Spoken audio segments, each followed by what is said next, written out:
As a member of the UNIA, right, can you give us 4 reasons you believe Garveyism is the only hope for Black people? Yes, I can. And before I do, I got to shout out my division, UNIA Division 421 in Atlanta, Georgia, where our president, John Hargrove, is the president. The 4 areas of Garveyism that I would say would be most meaningful to us would be, number one, it would be self-determination. A people who ain't self-determining is whoever another people says they are. Your aspirations and what you seek to accomplish will be that which other people set forth for you.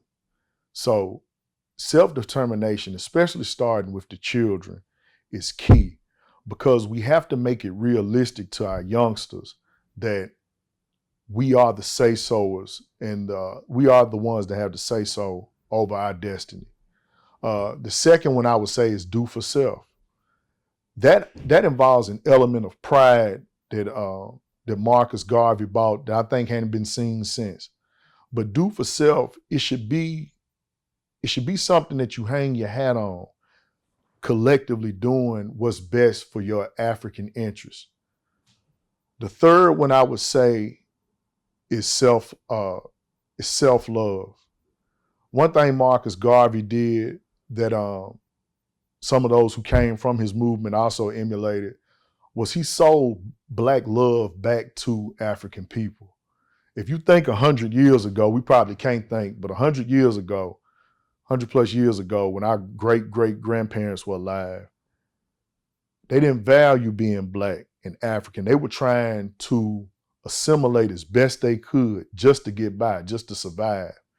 Then you get this man who comes and tell you, hey, you're an African person and you belong to a geography beyond here that was great before this and can be great again once we return it to prominence. You have to have that. None of it means anything if you don't value yourself. Going back to our initial topic on content and how it's the driving force in marketing. Marketing essentially is creating value. And what Marcus Garvey did was marketed Africanness back to Black people, showed you your self-worth again, showed you your importance again, your rightful position in the world. That's key. And that should be taught at the youngest of levels. As soon as the babies are able to speak, that has to be taught to them. The fourth thing I would say is for Garveyism is Africa for the Africans, those at home and those abroad. As you know, he borrowed that first part from Martin Delany. But Africa is our biological place of belonging. Everything about Africa was cultivated for our sheer existence on this planet.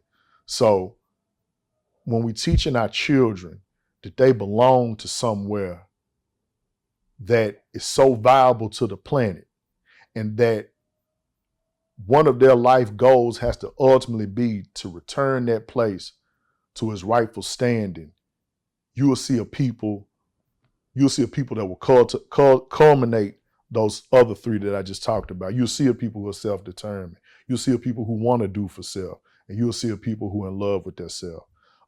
So those are 4 areas of Garveyism that I would highlight that would justify why Garveyism is our only solution in this 21st century for Black people around the world. Fire, I really appreciate the reasoning, right? Can you let the people watching know where they can contact you and also where they can purchase your books? Yes, so I'm on Instagram at James Writes 615, JamesWrites